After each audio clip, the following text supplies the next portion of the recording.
Okay, so Amruta has replied yes sir. Okay, now I'll come to last पढ़ो आप लोग। मैं चाहता हूं कि आप लोग का पढ़ने का हाँ वो भी रहेगा। आपका बैक पे आना वापस बैक करना सर, ये ना यहाँ पे करेंगे बैक। हाँ मैं चाहता हूँ अमृता की पढ़ाई अच्छी हो, रीडिंग अच्छी हो। So Amrita, can you read the last point which I have written here? Yes Amrita. Yes, sir. Theory of economic welfare. क्या बात है, अमृता पढ़ पाती है, पढ़ी लिखी है। तो when I talk about the theory of the economic welfare ना, first I will come to the word,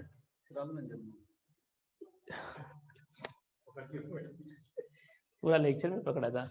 I'll come to the word theory of economic welfare. Economic welfare means what actually? I'll come to that. Economic welfare का मतलब क्या होता है student? Welfare का meaning है कि satisfaction of the maximum satisfaction of the needs of the people. लोगों की नीड समाज में हाँ सोसाइटी की बात करूंगा, अगर उनकी नीड ज्यादा से ज्यादा लोग की पूरी होती है, सेटिस्फाई होती है, तो that become the economic welfare, उसे कहते हैं economic welfare. But economic welfare करने में हम रिसोर्स एलोकेशन की बात करेंगे। बेसिकली इट टॉक्स अबाउट, इसका जो इंटेंशन है ना, it talks about the allocation of the resources. और रिसोर्सेस का एलोकेशन प्रॉपरली किया गया, बिलीव मी, अगर किया गया तो मैक्सिमम गुड्स का प्रोडक्शन होगा। मैक्सिमम गुड्स का प्रोडक्शन होगा तो मैक्सिमम लोग तक रीच करेगा, और मैक्सिमम लोग जब उनकी जरूरतों को पूरी करेंगे तो वो होगा economic welfare. For the time being आप इतना ही समझो कि इकोनॉमिक वेलफेयर का मतलब ये होता है कि ज्यादा से ज्यादा लोग की जरूरत पूरी होना, ज्यादा से ज्यादा लोग की जरूरत पूरी होना। समझ गए? बोलो Yes, इसका sir. मतलब क्या होगा, बोलो। ज्यादा से ज्यादा लोग की जरूरत पूरी होना। ओके, अब ज्यादा से ज्यादा लोग की जरूरत पूरी कैसे होगी तो तुमको बताऊंगा मैं। उसके 3 कंडीशंस हैं। तो देखो, अब तो और मजा आएगा क्योंकि मैंने आपके लिए गर्मा गर्म चाय ले ली है। And thank you Anand sir ने इतना केयर किया। चलो coming two parts, efficiency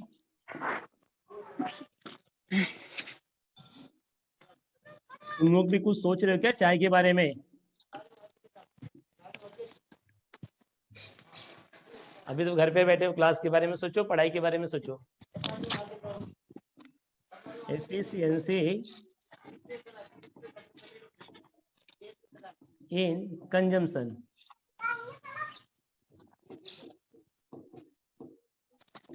third है efficiency in direction of production.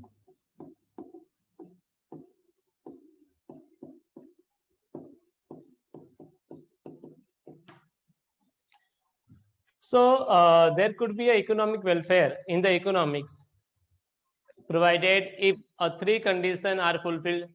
Those conditions are efficiency in the production, efficiency in the consumption, efficiency in the direction of production. चलो I'll come to the first point, efficiency in the production. efficiency का मतलब क्या होता है? efficiency का मतलब होता है कि किसी भी कम खर्चे में, कम कॉस्ट में ज्यादा चीज बनाई जाए। मैं बात करूंगा एफिशिएंसी इन द प्रोडक्शन, बेहतरी। प्रोडक्शन में बेहतरी कैसे होगी कि when maximum amount of goods will be produce in the minimum amount of resources. कम से कम रिसोर्स में ज्यादा से ज्यादा गुड्स को बनाया जाए, उसको बोलते हैं हम एफिशिएंसी इन द प्रोडक्शन। अब तुमने देखा होगा, मैं बात करता हूं, बहुत सारे ऐसे एग्जांपल हम ले सकते हैं। हमारे पास टाइम होता है, we have 24 hours time, everybody of us we have 24 hours. तुम में से कोई है जो 20 घंटा लेके पैदा हुआ है? सबके सब 24 घंटे के साथ में पैदा हुए हैं। बट इसी 24 घंटे में बात करता हूँ, तुम में से बहुत लोग हैं ना, या दुनिया में बहुत सारे लोग हैं जो अचीवर्स हैं, जो कामयाब लोग हैं, उनकी बात करता हूँ मैं। वो अपने समय का बहुत अच्छा सदुपयोग करते हैं, यूज करते हैं, और अपने समय को यूज करने के कारण ही आज वो मिलियनियर, बिलियनियर या किताबों में पाए जाते हैं। ठीक है, किताबों में हम पढ़ते हैं उनको। वो टाइम का बहुत बेहतर यूज करते हैं। तो अगर वो टाइम को वेस्ट करे ऐसे सोशल मीडिया पे आ जाए या मतलब 18 आवर्स टीवी देखे या ऐसे ही टाइम गॉसिपिंग करे, तो बताओ कि वो मिलियनियर या बिलियनियर होंगे क्या, या किताबों में पाए जाएंगे ऐसे लोग? बोलो यस या नो। अरे नहीं भाई, सिंपल सी बात है, नहीं होंगे ना ऐसा। तो देखो, मैं एफिशिएंसी इन प्रोडक्शन की बात ऐसे करूंगा कि कोई भी सेलर ऐसे टेक्नोलॉजी का यूज करे, ऐसे प्रोडक्शन के मेथड का यूज करे, प्लानिंग प्रोडक्शन के पहले ऐसे कर ले कि कम से कम रिसोर्स में कम से कम उसके रिसोर्स जो है, रॉ मटेरियल, मनी, मशीन, कम से कम इनका यूज करके ज्यादा से ज्यादा गुड्स को प्रोड्यूस करे, उसको बोलते हैं एफिशिएंसी इन द प्रोडक्शन। वो ऐसी टेक्निक का यूज करे कि कम कम खर्चे में, कम समय में, कम इनपुट में ज्यादा आउटपुट बने और रिसोर्सेज का वेस्टेज कम हो। तो ज्यादा आउटपुट बनेगा तो क्या होगा? ज्यादा आउटपुट बनेगा तो समाज में ज्यादा लोग के पास जाएगा।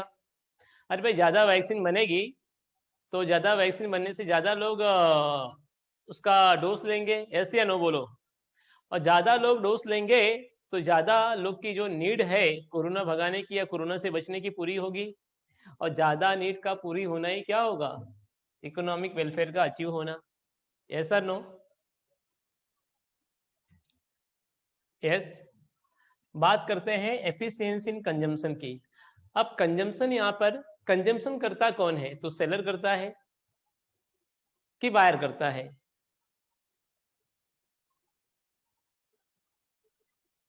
अरे दिमाग खोलो, कंजम्पशन करता कौन है, बायर की सेलर? बायर। श्रेया ने आंसर दिया है बायर, वेरी गुड। तो मैं यहाँ पे कंजम्पशन की बात करूंगा, यानी बायर की बात करूंगा। चलो मैं एक एग्जांपल लेता हूं। मान लो कि श्रेया की बात करता हूं। श्रेया जिस सोसाइटी में रहती है वहां पे 20 फ्लैट है और जो नगर पालिका है वो पानी छोड़ती है आधे घंटे के लिए, और 20 फ्लैट हैं, आधे घंटे पानी, वो एक नल है समझो, उस नल में 20 लोग आते हैं, एक पर्टिकुलर टाइम डिवाइडेड है, भरते हैं, ठीक है, और सबको पानी पूरा होता है। मान लो कि श्रेया ने क्या किया, श्रेया ने एक दिन बड़ा एक काम किया कि आधे घंटे में 15 मिनट खुद ही भरी। तो बचे हुए 15 मिनट में कितने लोग भरेंगे? 20 फ्लैट थे, श्रेया ने अकेले 15 मिनट भरा, तो बचे हुए 15 मिनट में कितने लोग भरेंगे? अरे 20 में से एक गया, 20 में से एक गया, 19। तो अभी बोला आपने 19 लोग भरेंगे 15 मिनट में, तो क्या सबको पानी पूरेगा? सबको पानी पूरे है क्या? नो। यानी श्रेया को क्या करना चाहिए था? श्रेया को कुछ इस तरीके से पानी कंज्यूम करना चाहिए था कि everybody would have got a equal chance to get a consumption of the water, कि सभी को एक अपॉर्चुनिटी समान मिली होती और सभी लोग अपने अपने हिस्से का पानी पाए होते और पिए होते। तो इस तरह से जो कंजम्पशन समाज में, सोसाइटी में इस तरीके से होना चाहिए कि एक ही व्यक्ति सारा कंज्यूम करे, ऐसा नहीं है। तुमने देखा होगा कि मैंने I give the one live example कि व्हेन कोविड-19 वाज डिक्लेयर्ड ना last year, even in this year also, जैसे डिक्लेयर हुआ कि ये बीच में 15 डेज का लॉकडाउन बढ़ेगा, तो मेरे सामने की जो नेबर है वो क्या कि वो मार्केट चली गई। अब मार्केट जाने के बाद मुझे लगता है कि वो पर डे कुछ 100 ग्राम 200 ग्राम कांदा खाते होंगे, लेकिन उन्होंने मार्केट से 10 किलो के दो कांदे के क्या बोलते हैं बोरे, या जो जाली में लगा हुआ कांदा है वो लेके आ गए। अब बताओ कि ये लोग जो 100 ग्राम कांदा खाते हैं पर डे, इनका कंजम्पशन है, डोज है, अब ये 10 किलो कांदा लेके आ गए, ऐसे ही हर कंज्यूमर लेके आ जाएगा। तो जो कंज्यूमर लेट जाएगा, जो किसी वजह से लेट जा पा रहा है मार्केट में, क्या उसको उसके हिस्से का कांदा मिलेगा? नहीं मिलेगा, बराबर, नहीं मिलेगा। तो कांदे का कंजम्पशन कुछ ऐसा होना चाहिए कि सभी को इक्वल चांस मिले, अपॉर्चुनिटी मिले। अब मैं तुमको वैक्सीन की बात करूंगा। वैक्सीन गवर्नमेंट ने क्या किया, गवर्नमेंट ने पहले बोला कि देखा कि यार less number of vaccine is available, तो सबसे वल्नरेबल कौन है? 45 और 60 एज के लोग। तो बोला 45 प्लस एज के लोग को मिलेगा। अब जैसे वैक्सीन ज्यादा प्रोड्यूस होने लगी, 2 वैक्सीन से 3 वैक्सीन आ गई इंडिया में, एक तो भी फॉरेन वैक्सीन आने वाली है ना रसिया की, स्पुतनिक करके है।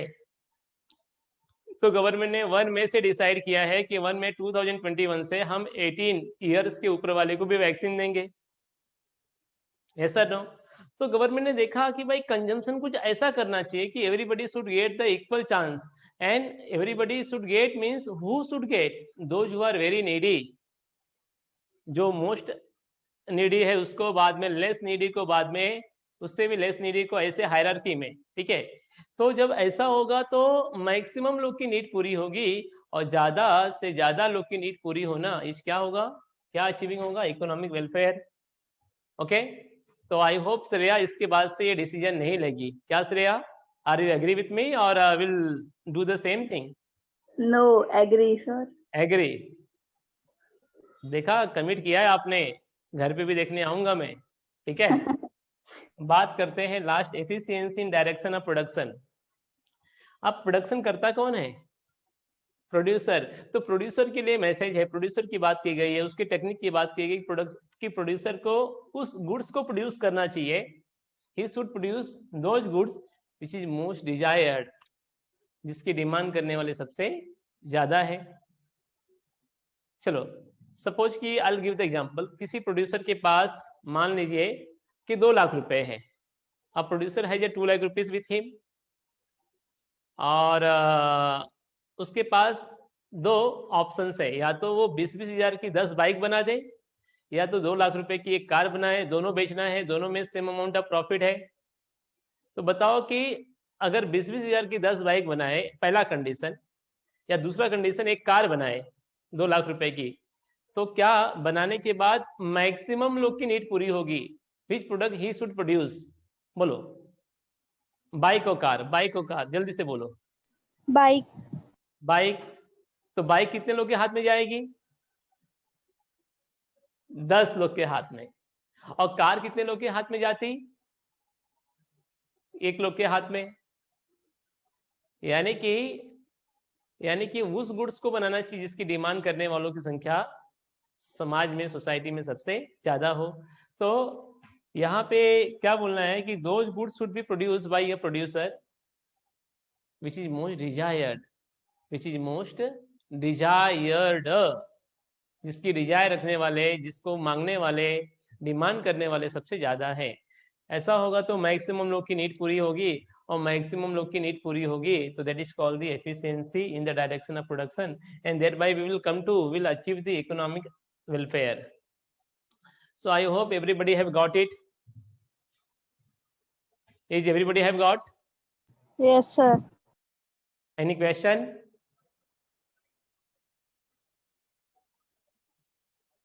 No question. Okay. So इस तरह से scope and subject matter of micro economic में 3 चीजें कवर होती हैं। पहली चीज क्या? Theory of product pricing, theory of factor pricing, theory of economic welfare.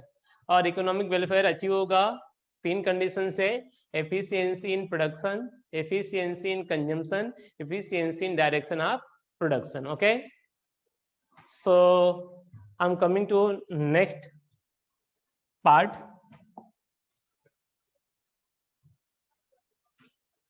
तो चलो, अब मैं नेक्स्ट टॉपिक पे आ रहा हूं। Your next topic is feature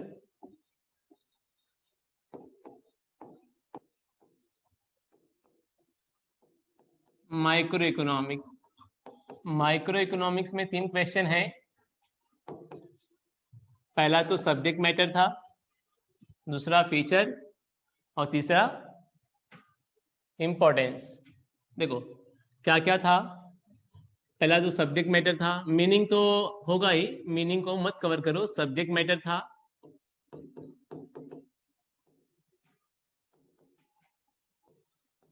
दूसरा फीचर जो कवर करने जा रहा हूं मैं, और थर्ड इंपॉर्टेंस।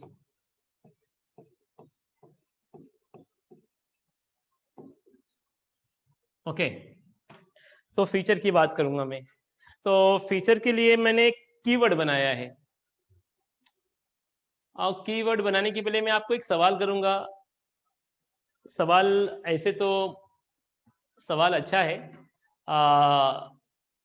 अगर मैं पूछूं कि तुम्हारे घर में फीमेल में सबसे ज्यादा आप किससे प्यार करते हो, यानी कि सबसे ज्यादा आप किससे, आपका रिलेशनशिप जो है अच्छा होता है, माँ को छोड़ के। हाँ, और ध्यान करना, फीमेल में मैंने एक सवाल किया था ऐसा, तो एक ने कहा पप्पा। मैं पूछा कि पप्पा तुम्हारे फीमेल है, तो उसे समझ में आ गया।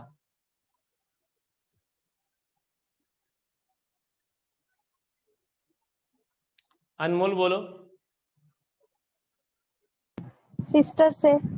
अरे झूठ मत बोलो, दो बहन होती तो बहुत झगड़ती है, तू काम कर, तू पानी ला, तू पोछा मार।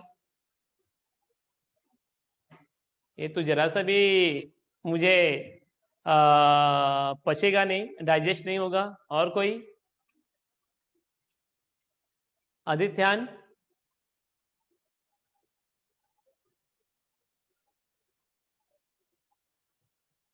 आकांक्षा? सुरभि? आकांक्षा? आकांक्षा इज वेरी स्वीट गर्ल। हाँ, सी डजेंट स्पीक ओपनली। मैं बोलू? बुआ, हिंदी में कहते हैं बुआ, मराठी मध्ये काय? आत्या, पप्पा की बहन। जब पप्पा एकदम आग बबूला होते हैं और फिर पिटाई करते हैं, तो आत्या ही आके बचाती है। मम्मी तो बेचारी एकदम पिताजी के डर से चुप रहती है कि बाबा ये एक बार का नहीं, बार बार का है। तो बुआ हमें कई बार बचाती है। इसके लिए हमने माइक्रो इकोनॉमिक का जो फीचर है, बुआ को ध्यान में रख के डिजाइन किया है। हमारा कीवर्ड होगा स्पेशल बुआ। स्पेशल बुआ।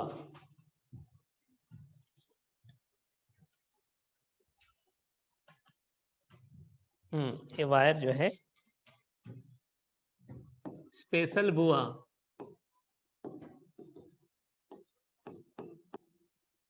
यहाँ पे यस और पी से 2 पॉइंट होंगे, तो देखो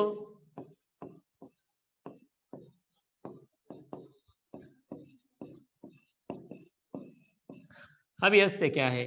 यस से पहला है स्टडी ऑफ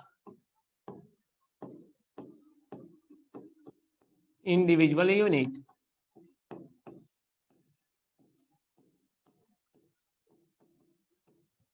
सेकेंड है यस से स्लाइसिंग मेथड।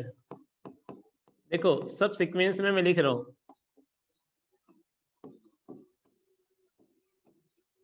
पी से भी 2 पॉइंट है। पहला पी से है प्राइस थियरी,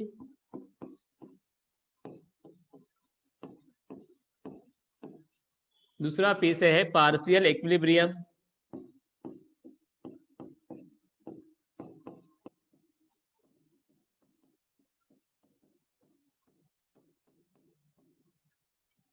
एल से है लिमिटेड स्कोप,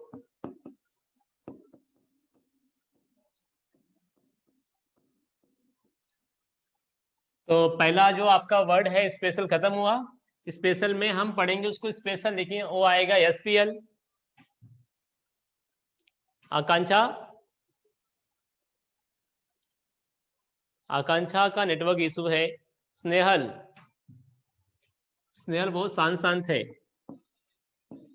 स्नेहल?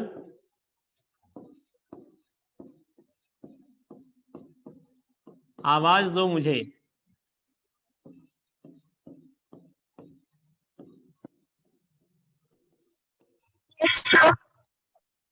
तो फीचर ऑफ माइक्रो इकोनॉमिक क्या होगा? स्पेशल बुआ होगा। स्पेशल बुआ होगा, इसी बहाने तुम बुआ को याद कर सकती हो। स्पेशल के 5 पॉइंट याद रहेंगे ना। एक्चुअली पुराने बुक में था यूज ऑफ मार्जिनलिज्म प्रिंसिपल था, और नई बुक में सिर्फ मार्जिनलिज्म प्रिंसिपल दिया है, बट यूज से कुछ और पॉइंट दिया है। मैं उसको ओपन करता हूं।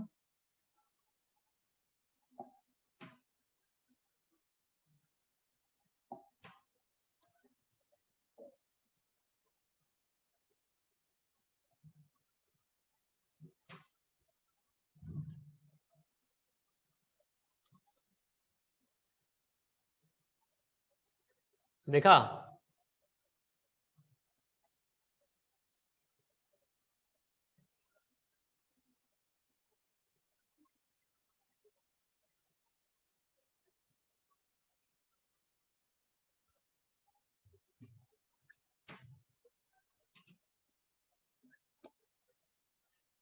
इन्होंने जो पॉइंट दिया है,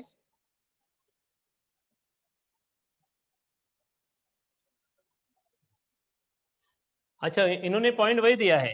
अरे वाह, आई एम डैम श्योर कि पॉइंट वही होगा, बट मुझे लगा कि भाई ये बुक जो है मॉडिफाई हुई है, तो इसके लिए ऐसा हो गया। तो यू से है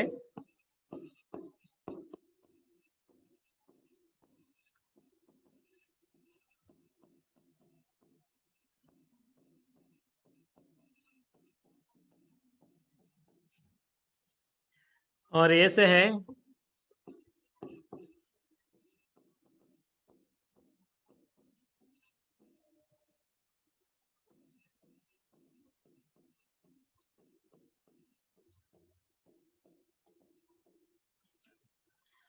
so these are the 8 point for the future.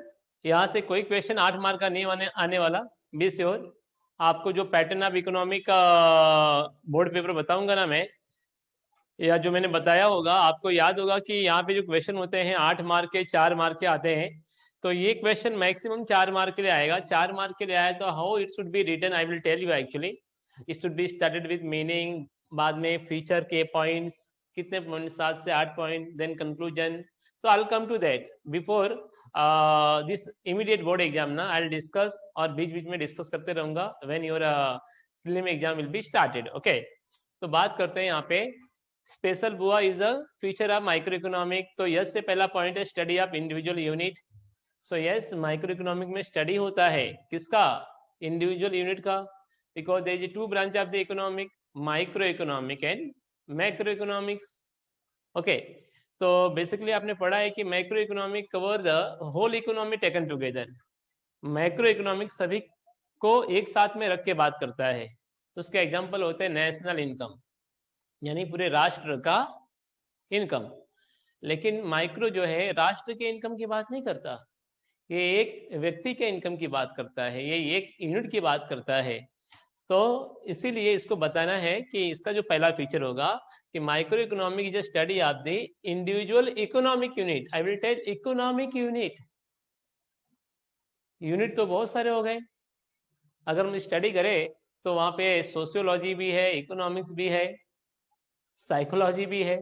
ये साइकोलॉजिकल यूनिट की स्टडी नहीं करता, ये कोई केमिकल रिएक्शन वाले यूनिट की स्टडी नहीं करता, ये इकोनॉमिक यूनिट की स्टडी करता है। इकोनॉमिक यूनिट का मतलब है कि वो फैक्टर जो इकोनॉमी में डिसीजन को प्रभावित करते हैं, जिससे लोगों का सेविंग, इन्वेस्टमेंट, प्रॉफिट, ये सब सारे डिसीजन प्रभावित, इन्फ्लुएंस होते हैं, उस फैक्टर को, उस यूनिट को बोलते हैं इकोनॉमिक यूनिट या इकोनॉमिक वेरिएबल्स।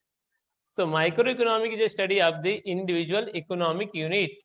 बाद में एग्जांपल देना आप, बाद में एग्जांपल देंगे हम कि individual demand, individual supply, particular form. Even in the beginning मैंने भी एक सवाल किया था किसके एग्जांपल क्या होंगे, तो मैं चाहता हूं किसके एग्जांपल अभी कौन बच गया? अमृता, अमृता बताए किसके एग्जांपल क्या होंगे? यस अमृता।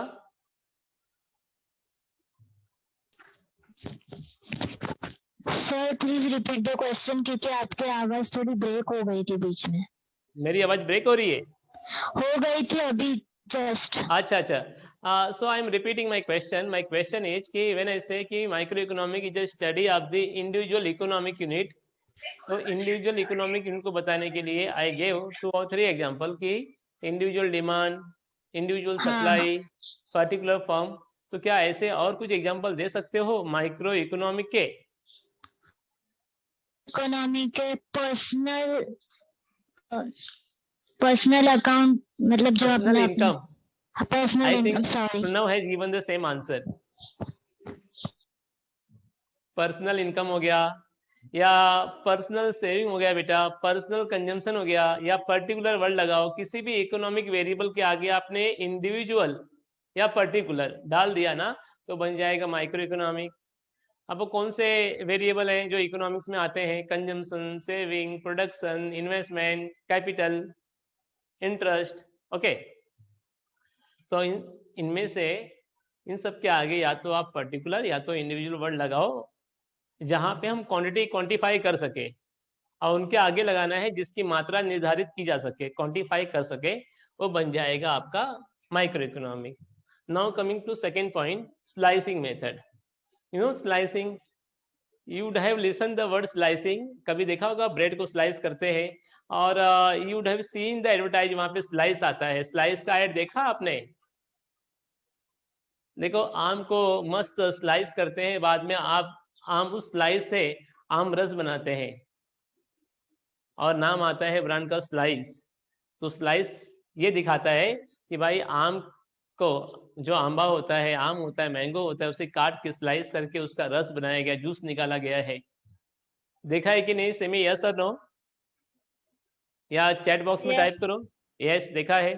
तो स्लाइस, तो देखो माइक्रो इकोनॉमिक में हम एक को स्टडी करते हैं, since we discuss one in the micro economic, तो to reach the one, to study in detail to one को डिटेल में स्टडी करने के लिए we use the slicing method, हम स्लाइसिंग मेथड को यूज करते हैं। I will come to example. चलो मैं बात करता हूं कि सपोज एज ए रिसर्चर मुझे ये जानना है कि इंडिया के एक व्यक्ति की इनकम ऑन एन एवरेज कितनी होती है। मुझे ये जानना है तो व्हाट आई विल डू, मैं पहले नेशनल इनकम यानी पूरे देश की इनकम से मैं स्टेट के इनकम में आऊंगा, क्योंकि एक देश कई राज्यों से, स्टेट से बनता है। Yes for state. अब मुझे राज्य की इनकम पता चले, लेकिन मुझे तो एक व्यक्ति की इनकम पता करनी है। तो मैंने क्या किया कि नेशनल इनकम को स्टेट की इनकम में स्लाइस करने के बाद, डिवाइड करने के बाद, आई स्लाइस स्टेट का इनकम इनटू डिस्ट्रिक्ट का इनकम। एक स्टेट जिलों से बनता है, तो मैं स्टेट से जिले की इनकम में आऊंगा, और जिले की इनकम को अगेन स्लाइस करूंगा तो जिला है वो तालुके से बनता है, तो तालुका मिलेगा, तालुका का इनकम। अब तालुके को और मैंने स्लाइस किया और उसके टुकड़े डिवाइड किए, तो taluka is consisting of the village and city, तो मैंने विलेज की इनकम मिल गई, विलेज इनकम मिला। अब विलेज इनकम को मैं स्लाइस किया तो विलेज में मुझे एक हाउस होल्ड का, एक घर का इनकम मिलेगा, एक हाउस होल्ड का इनकम मिलेगा। और मैंने हाउस होल्ड को और स्लाइस किया तो मुझे एक व्यक्ति का इनकम मिल जाएगा, इंडिविजुअल इनकम मिल जाएगा। तो इंडिविजुअल इनकम क्या है? माइक्रो इकोनॉमिक से। एक व्यक्ति का इनकम क्या है? माइक्रो इकोनॉमिक से। ठीक है, तो एक व्यक्ति के इनकम तक पहुंचने के लिए मैंने क्या किया, national income was sliced into the state income, again further sliced to district income, further sliced to taluka income, village income, then household income, then finally we got one person ka income, which is called the individual income. So the way I applied the approach, that is called the my slicing method. जिस मैंने method का use किया, जिस approach का use किया to deal with one person या one unit का economic variable, तो जिस अप्रोच का यूज किया गया है वो अप्रोच है स्लाइसिंग अप्रोच या slicing method. Okay, clear to everybody? Yes sir, no? Chat box open है, फटाफट आपके जवाब आने चाहिए, जवाब में डिले Yes, नहीं। sir. ओके, तो I hope everybody have got it.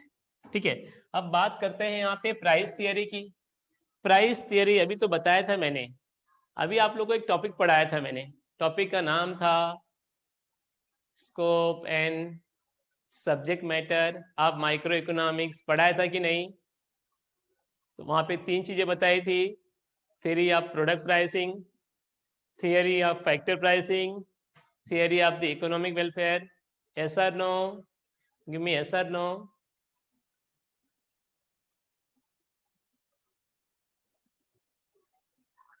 जवाब दो मुझे। Yes, sir. हाँ, नहीं तो बोलूंगा मैं, चुप चुप हो जरूर कोई बात है।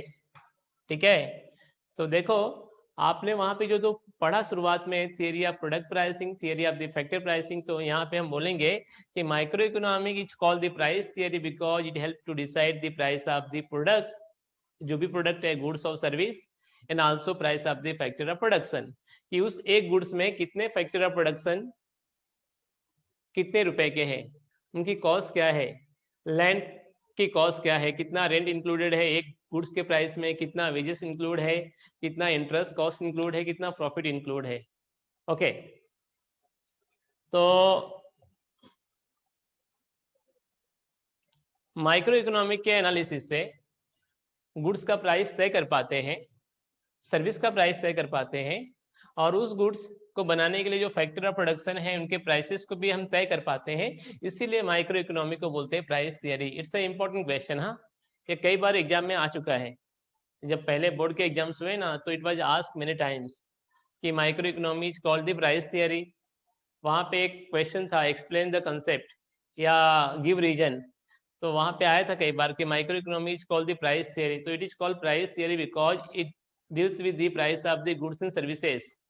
It is concerned with the determination of the price of the goods and services, and also price of the factor of production. So it is a price theory. Okay, now coming to point number 4, partial equilibrium. तो यहाँ पे दो word है, partial अलग है, equilibrium अलग है। Equilibrium यानी इक्वल, तो इक्वल आपने कभी मैथमेटिक्स में भी यूज किया है। इक्विलिब्रियम का मतलब है दो चीजों का बैलेंसिंग होना। When two factors are getting balance, जब दो चीजें बैलेंस हो जाए उसको बोलते हैं हम इक्विलिब्रियम। देखो, अगर आपको मैं आता हूं इस स्लाइड में भी, तो यहाँ पे देखो 3 रुपए के प्राइस पे डिमांड भी 300 यूनिट का, सप्लाई भी 300 यूनिट का है कि नहीं? गिव मी यस और नो। 3 रुपए के प्राइस पे डिमांड भी 300 पेन, सप्लाई भी 300 पेन का है कि नहीं?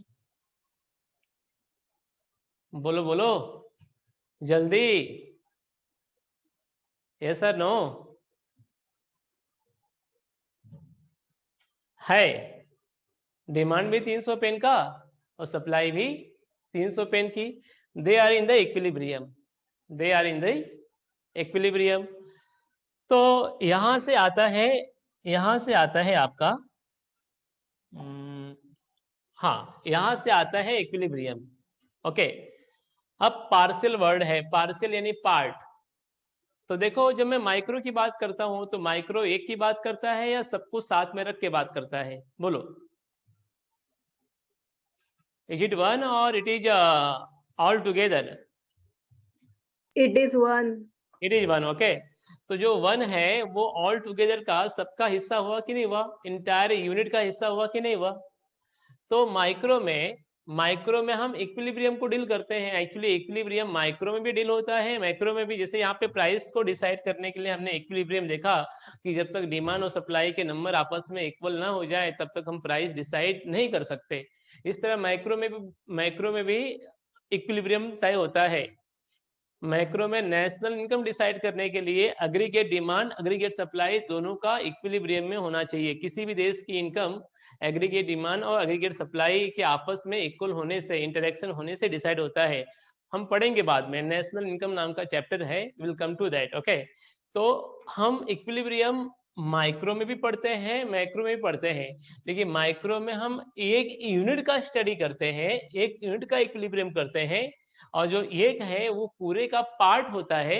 इसके लिए माइक्रो को बोलते हैं पार्शियल इक्विलिब्रियम। तो कैसे बोलना है कि इक्विलिब्रियम का मतलब बताना है। Equilibrium means balancing between two factors, two variables. Since micro economic studies the individual unit, that's why microeconomic is a partial equilibrium because it isolate the unit, it isolate the one unit from the other। ये equilibrium deal करने के लिए सभी के बीच से एक को अलग करता है, एक को अलग करता है, और वो एक जो है सभी का पार्ट होता है। इसी कारण ये पार्शियल इक्विलिब्रियम है। क्लियर? थोड़ा ये टेक्निकल था। Clear to everybody? Give me yes. Sir आवाज कट रही है, आवाज कट रही मेरी? Am I not audible to everybody? मुझे श्रेया, अनमोल, स्नेहल, ईसा, सर एक्चुअली बीच बीच में कट रही थी लेकिन अभी ठीक है. अच्छा, now it is audible. Okay. Yes. So what I explained about the partial equilibrium was understood to everybody or not? Or will I have to repeat once again? Can I move further? Give me yes or no. Because if you will say, then I'll move further. And keep in mind, I am that person which come back and will ask you once again. पूछूंगा भी मैं. चलो. So I'll move further. Now fifth point is limited scope. तो मैं scope की बात करता हूं, और स्कोप देखो यहाँ पे बोला है लिमिटेड. श्रेया ने बोला है प्लीज रिपीट. ठीक है, कोई बात नहीं. तो श्रेया, तुम्हारी बातों को वापस से मैं अमल करता हूँ. देखो, इक्विलिब्रियम का अर्थ है दो चीजों का आपस में बैलेंसिंग होना. जब दो चीजें आपस में इक्वल हो जाए उसे कहते हैं इक्विलिब्रियम. और जब बात आए पार्शियल इक्विलिब्रियम की बात आए, पार्शियल का अर्थ है एक. पार्शियल में जो चार अक्षर है PART, पार्ट. पार्ट का मतलब है कि हिस्सा.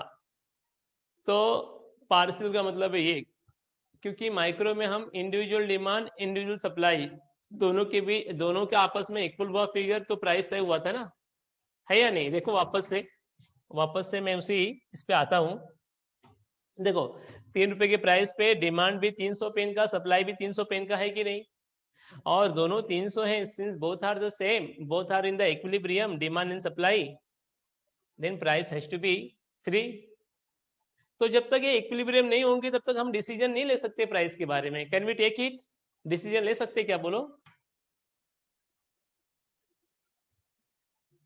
बोलो यस या नो. नो, करेक्ट है, वेरी गुड.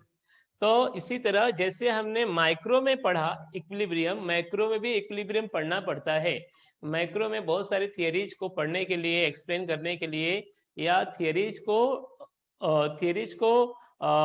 जो है कंक्लूजन तक आने के लिए हम इक्विलिब्रियम पढ़ते हैं. लेकिन मैक्रो में पूरे इंटायर इकोनॉमी का इक्विलिब्रियम होता है. माइक्रो में एक का इक्विलिब्रियम होता है, और एक क्या होगा, एक सबका पार्ट होगा ना, पूरे इकोनॉमी का हिस्सा होगा. इसलिए वर्ड बना है पार्शियल इक्विलिब्रियम. तो यहाँ पे दो बातें लिखेंगे. पहले तो हम इक्विलिब्रियम को समझाएंगे कि इक्विलिब्रियम का अर्थ है balancing between two factor, balancing between two factor. और बाद में पार्शियल तक आएंगे कि since we in micro economic deal with the one unit, individual unit, so it is partial equilibrium. Okay, got it? ये एक को पूरे इकोनॉमी से आइसोलेट करके उसके इक्विलिब्रियम को डील करता है, इसीलिए ये पार्शियल इक्विलिब्रियम है. Okay, now fifth is a limited scope.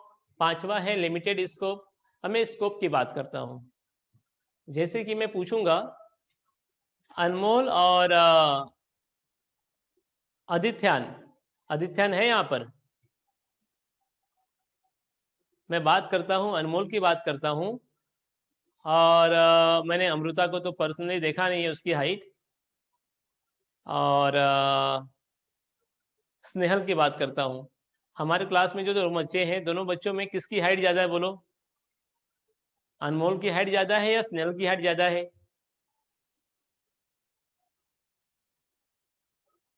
मुझे लगता है स्नेहल की हाइट